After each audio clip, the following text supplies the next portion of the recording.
হয় গোৱালপাৰাবাসীৰ বাবে এক সুখবৰ দীৰ্ঘদিনীয়া যি গোৱালপাৰাবাসীৰ এটা দাবী গোৱালপাৰাৰ ঐতিহ্যমণ্ডিত চৰকাৰী বিটি কলেজ আছিল বিগত 5 বছৰৰ পৰা বন্ধ হৈ আছিল আৰু কলেজৰ শিক্ষকৰ অভাৱৰ বাবে NCTE এই বিটি কলেজখন বিগত 4 বছৰৰ পৰা বন্ধ কৰি ৰাখিছিল আৰু তাৰ ফলত আচলতে যি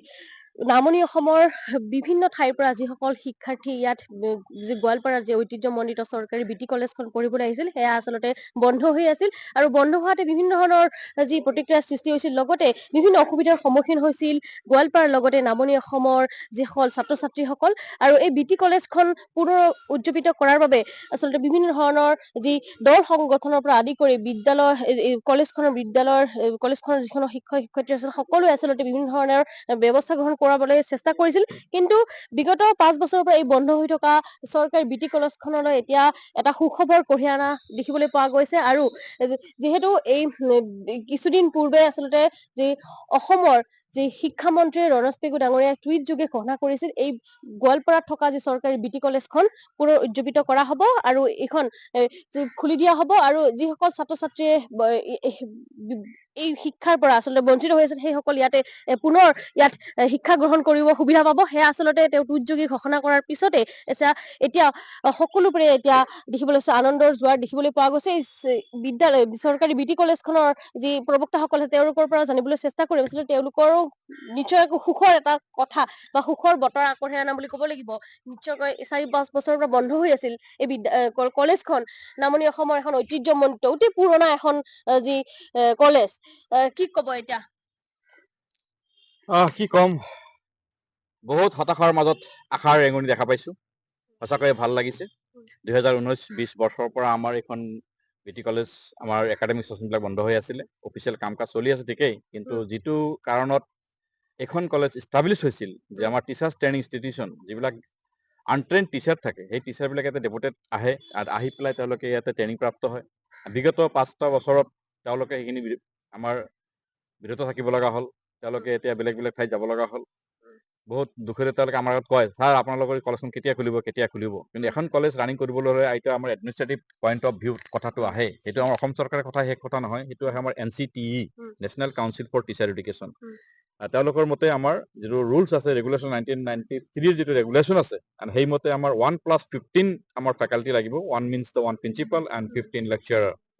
আৰু সেইমতে আমি 50 দুটা বেছিক ইউনিটছ পাওঁ দুটা ইউনিটছ মিনছ আমি 100 ইনটেক বুলি কোৱা হয় আৰু তেওঁলোকৰ ৰুলৰ বাহিৰত গ'লেই তেওঁলোকে এইটো বন্ধ কৰি দিয়ে আৰু ঠিক আনফৰ্চুনেটলি এতিয়া কিবা কাৰণতে আমাৰ মানুহবিলাক ৰিটায়াৰ হৈ গুচি গ'ল আমাৰ ফেকাল্টি বিলাক আমাৰ কমি গৈ আমি 3জন পাইছোগৈ 3জনৰ পৰা আৰু 2এটা ট্ৰান্সফাৰ কৰি আহি 4জন 5জন হ'ল কিন্তু সেই 4-5জনেদি আমি আপিল কৰিছিলো কিন্তু সেইটো ফলৱতী নহ'ল তাৰপিছত আমি অসম চৰকাৰক টানি অনুৰোধ জনালো যে কলেজখন জীয়াই থাকিবলৈ হ'লে আমাৰ 15 ফেকাল্টি লাগিব আৰু এইখিনি anyhow you have to manage from your side আমি মন্ত্ৰীক লগ কৰিছিলো কমিশনাৰক লগ কৰিছিলো ডিৰেক্টৰক বাৰ লিখিছিলো আমি আৰু তেওঁলোকে আমাৰ কথাত অলপ কাণসাৰ দি পেলাই তেওঁলোকে APSCৰ পৰা আমাক 9জন মানুহ আমাক ইয়াতে এপইণ্টমেণ্ট দিলে তাৰে ভিতৰত আমি 8জন মানুহ জইন কৰিলে আৰু বাকী যিখিনি আমাৰ মানুহ আছিল গোটেইখিনি মিলি পেলাই আমাৰ 13 ফেকাল্টি হ'লে 13 ফেকাল্টিক লগত লৈ পেলাই তেতিয়া আমি মন্ত্ৰীক ক'লো 13 ফেকাল্টিত নহ'ব কাৰণ আমাৰ 15 লাগিবই মিনিমাম 15+1 16জন মানুহ লাগিব তেতিয়া তেওঁ ক'লে কি কৰা যায় তেতিয়া মই বুদ্ধি দিছিলো যে আমাক এটাচমেণ্ট কৰি হ'লে মানুহ আনিব লাগিব তেওঁ ক'ৰ পৰা আনা যাব আপুনি মানুহ দিয়ক তেতিয়া মই 4খন কলেজৰ পৰা যেনেকুৱা বাণীকান্ত কলেজৰ পৰা HOD আমি আনিলো গোলাঘাটৰ পৰা আমি ছায়েন্সৰ আনিলো তেজপুৰৰ পৰা ইংলিছৰ আনিলো আমাৰ মংগলদৈৰ পৰা অসমীয়াৰ আনিলো এনেকৈ 4জন মানুহক গভৰ্ণমেণ্টৰ প্ৰেছাৰত তেওঁলোকে কি কৰি আমাৰ প্ৰেছাৰত গভৰ্ণমেণ্টে আমাক হেৰি এটাচমেণ্টত দিলে তেতিয়া আমাৰ 13জন আছিল আৰু 4জন 17 মানুহ যেতিয়া ফেকাল্টি পাই গ'লো তেতিয়া এজ পাৰ NCT নৰ্মছ মতে আপিল এটা ছেকশ্যন আছে সেই আপিল ছেকশ্যন মতে আমি আপিল কৰিলো 29,500 টকা জমা দি পেলাই আমি দিল্লীত এপেক্স বডিত আমি আপিল কৰিলো আৰু একৰ্ডিংলি তেওঁলোকে আমাক ডেট দিলে ডেট দিয়াৰ পিছত আমাৰ অনলাইন হিয়াৰিং হ'ল অনলাইন হিয়াৰিঙত তেওঁলোকে ছেটিছফেকশ্যন পালে যে আমি পুৰা ফেকাল্টি লিষ্ট ইউনিভাৰ্চিটি এপ্ৰুভ কৰিব দিছিলো আৰু building completion certificate government of engineer যিটো আমাৰ PWD ডিপাৰ্টমেণ্টৰ আছিলে গভৰ্ণমেণ্ট ইঞ্জিনিয়াৰ সেইটো আমি চাৰ্টিফিকেট পালো আৰু একৰ্ডিংলি সেইখিনি বস্তু NCTৰ যিটো আপিল ছেকশ্যন আছে ছেটিছফেকশ্যন হোৱাৰ পিছত তেওঁলোকে সেই বস্তু ৰিপৰ্টখিনি ERCক দি দিলে ইষ্টাৰ্ণ ৰিজনেল কমিটি আৰু ইষ্টাৰ্ণ ৰিজনেল কমিটিৰ যোৱা 3 তাৰিখত তেওঁলোকৰ যিটো মিটিং আছিলে সেই মিটিঙত আমাৰ কেছটো আহিছিলে আৰু তেওঁলোকে আমাৰ ফাইলটো খুলি পেলাই গোটেইখিনি বস্তু চালি জাৰি চাইছে যে যিখিনি ৰিকুৱাৰমেণ্ট লাগে সেইখিনি বস্তু ফুলফিল আছে আৰু একৰ্ডিংলি তেওঁলোকে 100 ইনটেক দিয়াৰ কাৰণে এটা মাইনাৰ্ছ ওলাই দিলে আৰু তাৰ ভিতৰতে মই লগে লগে মন্ত্ৰী ছাৰক ফোন কৰিছিলো, পেগু ছাৰক ফোন কৰিছিলো আৰু পেগু ছাৰে মোক ধন্যবাদ জ্ঞাপন শিক্ষামন্ত্ৰী কৰিলে। যিহেতু ইয়ালৈ আহিছিলে, আহি হয়, পেলাই হয়। আপোনাক সকলোকে আশ্বাস দিছিলে যে এইখন হয়। পুনৰুজ্জীৱিত কৰা হ'ব। Yes. তাৰ পিছত এনেদৰে তেওঁ যি টুইট যোগে ঘোষণা কৰিলে, এতিয়া নিশ্চয় তেওঁকো ধন্যবাদ জনাব লাগিব। ডেফিনেটলি এতিয়া আমি আমাৰ বিটি কলেজ ফেমিলিৰ তৰফৰ পৰা মই প্ৰথমতে মই আমাৰ মিডিয়া চেলক মই ধন্যবাদ জ্ঞাপন কৰিম, যিসকল মিডিয়া আমাৰ লগত লাগি পেলাই এইটো পাব্লিচিটি কৰিলে আৰু ইয়াখিনিত সহায় কৰাৰ কাৰণে অসম চৰকাৰক আমি বিশেষকৈ ধন্যবাদ জ্ঞাপন কৰিম আৰু এইটো আমাৰ মাননীয় ডাইনামিক চিফ মিনিষ্টাৰ আমাৰ ইয়াত সঁচাকৈ ভাল ইণ্টাৰভিউ খবৰ। কৰিছে, সঁচাকৈয়ে ভাল খবৰ। মানে আৰু মন্ত্ৰীয়ে গোৱালপাৰাবাসীৰ বাবেও নিজে ভাল ফোন খবৰ। কৰিছে, মই 3বাৰ ফোন কৰিছো কংগ্ৰেছ লোন দিয়াৰ কাৰণে, তেতিয়া হাঁহি হাঁহি কৈছে নাই যিখিনি সঁচাকৈয়ে মোৰ ভাল লাগিছে। মন্ত্ৰী ছাৰে নিজে কৈছে সঁচাকৈয়ে ভাল কামটো কৰিব পাৰিলো, যে মই কৈছো সঁচাই যদি আপুনি সেই 9জন মানুহক এপইণ্টমেণ্ট ব্যৱস্থা নকৰিলৈ তেওঁ কলেজখন হৈ নুঠিলৈ। সেইকাৰণে আমাৰ বিটি কলেজৰ ফেমিলিৰ তৰফৰ পৰা আমাৰ অসম চৰকাৰক, মন্ত্ৰী মহোদয়ক, CM ছাৰক আৰু ডিৰেক্টৰ মহোদয়ক, লগতে টেকনিকেলি যিটো কাম কৰিছে সেইটো হ'ল আমাৰ additional director doctor Jayanta Kumar Sharma, তেখেতৰ direct initiative to the ERC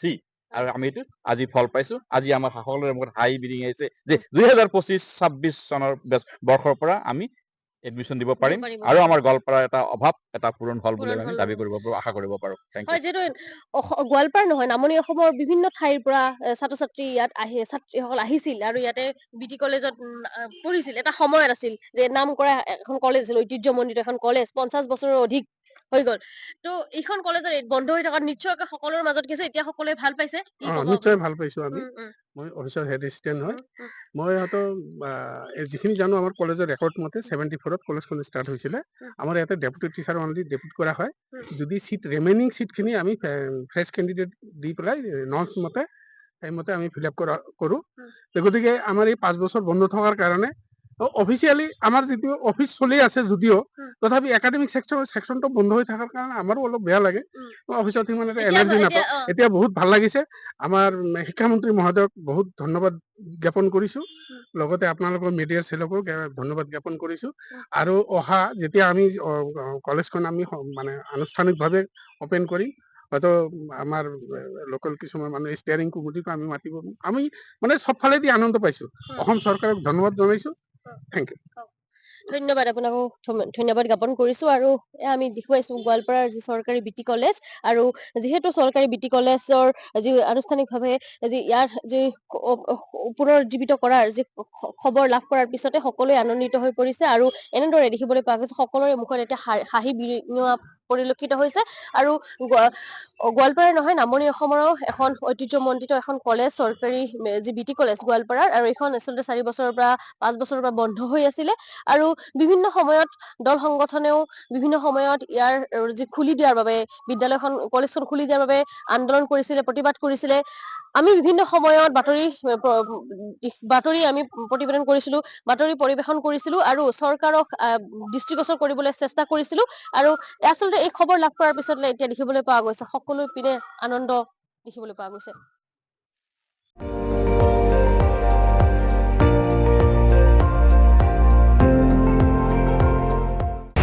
আপুনি চাই আছে ND24, সৰ্বশ্ৰেষ্ঠ নহয়, সৰ্বোত্তমৰ দৌৰত।